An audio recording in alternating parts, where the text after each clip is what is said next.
Oke, episode kedua. Kali ini kita bakal bahas masih tentang berita transfer. Ya, seperti yang kalian tahu, pagi ini atau dini hari tadi, Gianluca Di Marzio dan beberapa sumber berita yang reliable bilang kalau Marcelo Brozovic udah nerima. Inter udah nerima pinangan dari Al Nassr sebesar 18 juta euro. Mengecewakan sih, tapi itu udah untung bagi Inter. Kenapa udah untung? Ya karena Brozovic itu kita datangin di tahun 2016 kalau nggak salah. Kemudian dia juga dari 2016, kalau dari sisi keuangan ada yang namanya amortisasi dan depresiasi, di mana angka penjualan Brozovic itu sebenarnya udah nol. Inter tinggal beban itu di biaya gajinya, di mana gajinya sekitar 6 juta sampai 6,5 juta euro per musim. Dan jika dikaliin sisa kontraknya yang hingga 2026, berarti bersihnya itu sekitar 2026 berarti 3 tahun lagi sekitar 18. Dan kalau kotor yang mungkin sekitar 22 sampai 24. Nanti saya bakal cek Capology dan bakal tampilin di layar. Kemudian Brozovic juga udah tes medis di Paris. Ada sumber dari Arab yang menyatakan bahwa dia udah tes medis di Paris dan siap untuk diresmikan. 18 juta untuk Brozovic. Oke lah. Nah, terus keberlanjutan beritanya 18 juta ini bakal diapain sama Inter? Ternyata kata prediksinya Gazzetta dello Sport, 18 juta ini bakal diproyeksikan untuk mendatangkan Romelu Lukaku, bukan Davide Pratesi. Inter proposal ke Lukaku adalah terakhir dari Sky Sport. Timnya Gianluca Di Marzio bilang kalau Lukaku bakal dipinjam sama Inter.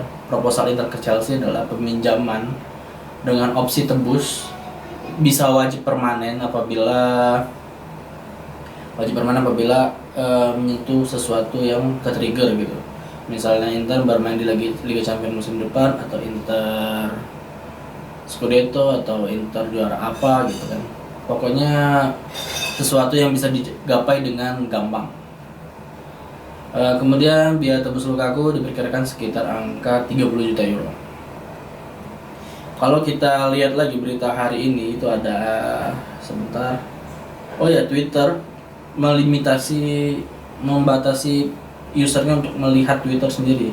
Kalau kata Elon Musk itu para user Twitter itu udah edik sama Twitter, harus dibatasin. Kemudian OpenAI yang kebanyakan mengganggu search engine-nya mereka dan juga mengkeruk datanya Twitter, katanya gitu. Kemarin soalnya kan Marcus Thuram Twitter, keren ya videonya. Kolaborasi antara Inter dan Paramount gokil sih. Inter kreatif aja tuh udah gokil, tapi ditambah sama Paramount itu makin oke. Kemudian ada berita Lorenzo Pirola ditebus Salernitana dengan harga 5 juta euro. Pirola ini produk akademi Inter. 2 musim lalu dia dipinjamin ke Monza. Kemudian bawa Monza ke Serie A promosi sebagai juara juga kalau nggak salah timnya Monza. Tapi sayangnya Monza nggak mau nembus Pirola, katanya kemahalan, sekitar 5-6 juta euro lah. Kemudian musim kemarin dia dipinjam sama Salernitana dan berhasil mempertahankan Salernitana di Serie A. Oke juga sih Pirola, di U21 dia juga oke sih penampilan, daripada Scalvini di U21 lebih bagus Pirola. Kemudian berita baiknya hari ini adalah Manchester United mundur dari percobaan menentangkan Andre Onana. Kenapa? Kalau dari The Athletic bilang, top tiernya berita nomor 1 di Inggris lah, bilang kalau Manchester United tidak mempunyai cukup anggaran untuk mendatangkan Onana, karena mereka hanya menganggarkan net spend-nya musim ini, besar tahun kali ini adalah 100 juta pound sterling. Dimana mereka udah datangin siapa ya? Gua lupa, nanti dicari. Yang intinya mereka nggak punya anggaran yang cukup untuk mendatangkan Onana, karena hampir setengah dari anggaran mereka bisa kepake ya, walaupun Net spend kan jual beli ya, bersihnya antara jual dan beli. Walaupun mereka bisa jual pemain dulu baru beli pemain lain, tapi kayaknya sulit karena negosiasi antara Inter sendiri sama MU itu pengennya si Inter Maroto udah clear pengen sekitar 50-60 juta euro. 60 juta euro tuh dengan bonus yang gampang dicapai. Kemungkinan besar sih Andre Onana bertahan, kecuali ada tim-tim lain yang bakal masuk dalam perburuan Andre Onana. Kemudian ada berita yang cukup ngaget sih. Sebenarnya di antaranya ada 8 pemain Inter yang expire kontraknya di 30 Juni kemarin.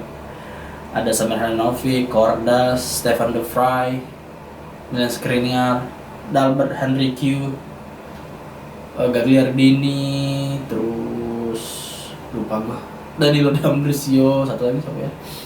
Lupa, next lah. Nah intinya Danilo, Stefan De Vrij, ada Dzeko tadi ya. Danilo udah diucapin perpisahannya. Kemudian Milan Skriniar udah, tapi kemudian dihapus. Kalian cek aja. Semua media Inter menghapus perpisahan dengan Milan Skriniar. Kemudian Danilo dan Skriniar, satu lagi ada tadi siapa ya? Nah, yang kocaknya tidak ada perpisahan untuk Samir Handanovic. Sementara kayak Gagliardini, Danilo D'Ambrosio, kemudian Milan Skriniar itu dari perpisahan. Dan Henrique mungkin nggak dianggap ya pemain Inter. Jadi nggak usah buat flyer perpisahan lah. Nah Samir sampai sekarang, sampai hari ini 2 Juli 2023 belum ada perpisahan.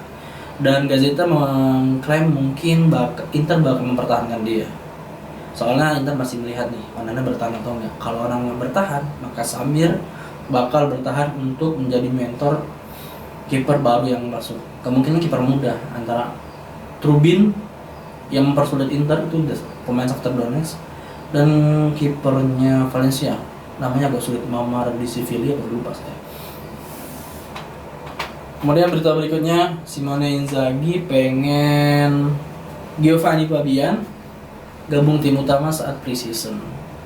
Fabian ini cukup moncer ya di awal musimnya di Regina di Serie B.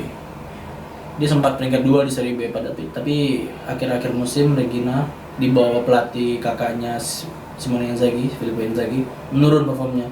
Masuk playoff tapi gagal, kalau nggak salah sama siapa saya lupa. Gagal playoff, jadi mereka tidak jadi promosi ke Serie B.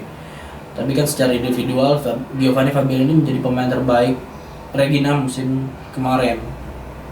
Dan banyak klub yang menginginkan dia. Tapi Simone Inzaghi bilang bahwa dia bakal gabung tim utama untuk preseason. Nah, untuk masuk tim squad musim depan kurang tahu ya.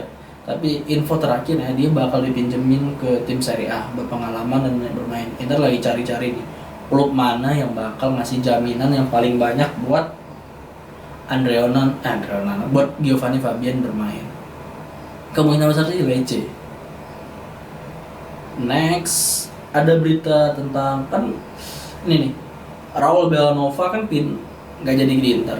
Dia bilang keputusan terbaiknya adalah ke Torino karena dia butuh waktu bermain. Dia nggak mungkin jadi cadangan di umurnya yang baru mau mateng ya kan. Sementara dia sama Dumfries, walaupun banyak yang menghina Dumfries, tetap jelas kualitas Dumfries di atas si Raul Bellanova sih. Raul masih ini banget lah, masih baru banget lah intinya. Nah, ada back side kanannya Torino, yaitu Wilfried Zingo. Nah, Torino menetapkan harga sekitar 15 juta euro. Gak terlalu berat sih, cuman beratnya si pemilik kita aja, si Steven Zhang. Aja lebih 4 juta euro jadi nego ulang. Kemudian ada Samuel Umtiti yang putus kontrak di Barcelona. Kemudian dia menawarkan diri ke Inter. Januari lalu Umtiti itu sempat menjadi salah satu kandidat pengganti Skriniar. Sebelumnya Inter gagal dapetin Nacho. Katanya udah sepakat, tapi ternyata Nacho ditawarin kontrak baru plus ban kapten Real Madrid. Kalau gue jadi Nacho juga bertahan di Real Madrid. Kemudian ada Cesar Azpilicueta yang katanya sangat dekat ke Inter. Kemudian karena alasan keluarga yang meminta dia bertahan di Spanyol, kembali ke Spanyol tepatnya karena dia udah lama merantau kan. kembali ke Spanyol. Jadi akhirnya Azpilicueta kaptennya Chelsea bakal ke Atletico Madrid, nggak jadi ke Inter. Makanya Inter cari-cari nih pemain gratis mana atau pemain murah mana yang bakal gabung. Pilihannya Umtiti sih worth it sih, dia di Lecce bagus loh di Lecce.